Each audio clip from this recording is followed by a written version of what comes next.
Now Peter, Piper, pick peppers, but run rock, rhyme, Humpty, Dumpty, fell down, that's his art, time, Jackie, nimble, what? nimble, and he was quick, but jam, massive, mud, faster, Jack's on Jay's dick.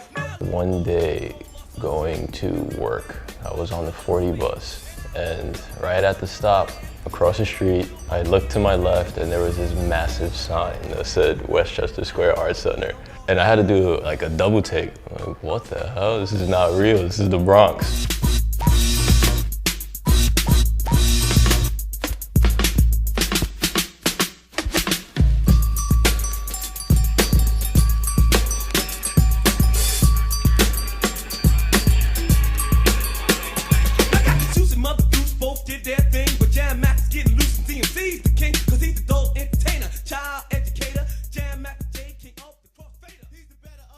The spirit of the Bronx became the spirit that I was most comfortable with. At a certain point in my life, I had actually gained enough experience to really want to share it, not just with the art. Although I believe that sharing art is the nature of art itself. I mean, it's not done for yourself, it's done to share, for communicating between people and showing them what life is and reality is and maybe fantasy is. That's what I believe. So when I got enough experience, I formulated this idea that, okay, so the best way to share art is to teach art. And since I am of that age, I encountered racism as well. And that's a major part in my decision to share the wealth, share the knowledge, and share the opportunities to those who are underserved.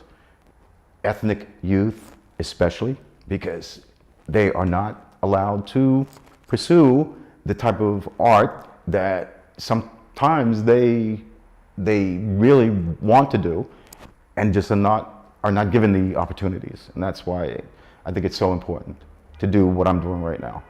You would be doing this, right? And find your way up to the angle that you're looking at it, like so. Continuing that oval, right?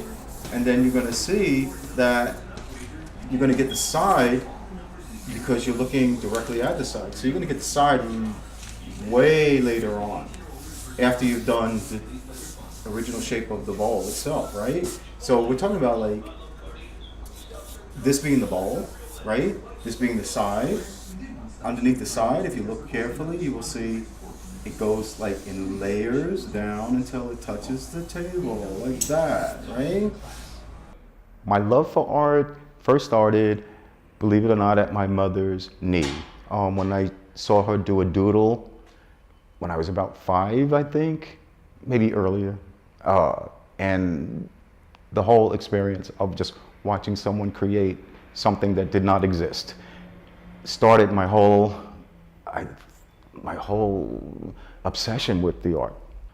My most vivid memory, for some reason, was one day my mother was like hanging clothes in a line, and I was in the kitchen drawing on the side of the washing machine because I had no sketching paper or things to do drawings on. So I will never forget that memory of just, she comes in from hanging her wash and she sees this picture of me that I did drawing her in the yard, putting up the laundry on the line. And she just right away said, I didn't know you could do that.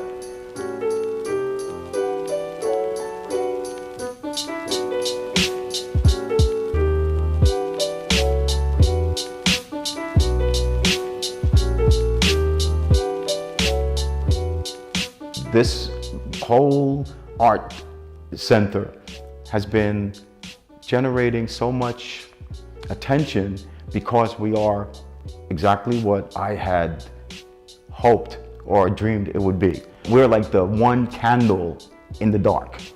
We're art. People in this area just generally recognize us as, oh, here's the art guys. Oh, he does the art shows. Oh, they have the artwork. He did that painting.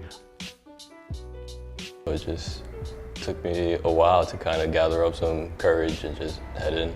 At that point, I hadn't been making much artwork, and I was feeling really insecure about the work that I already had. In the back of my mind, I knew that I wanted to take some classes here so I could basically prepare to create some better artwork.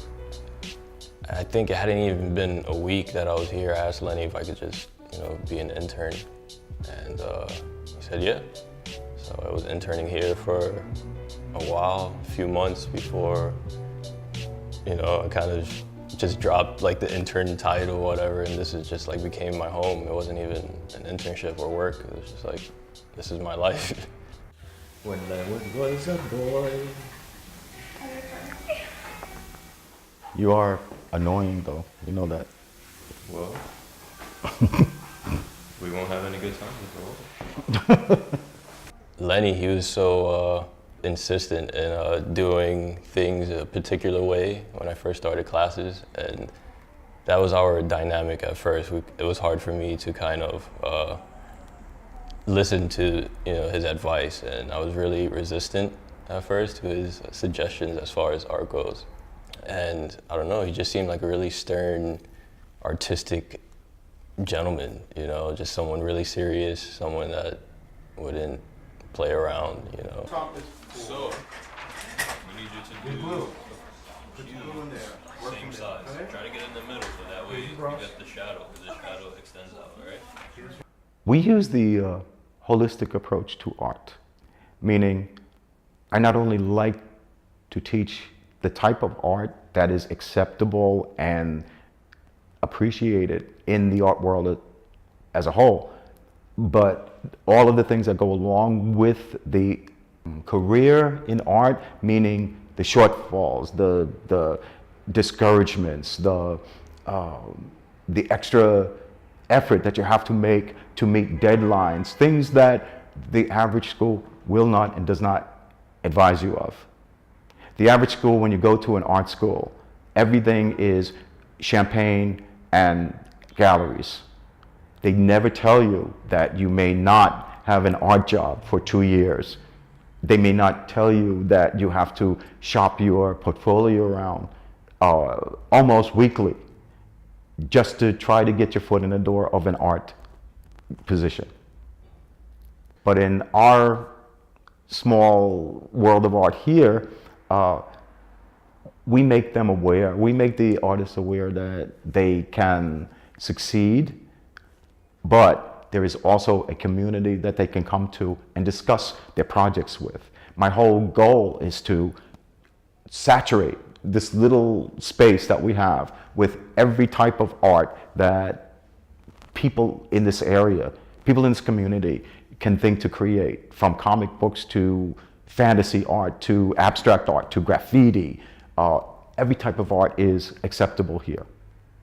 There are many people who come to the art center and say, oh, I didn't know there were other artists around.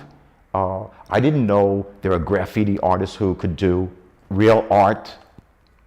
I didn't know this, I didn't know that. That's the whole point, because you never see it, you never hear about it, you don't read about it.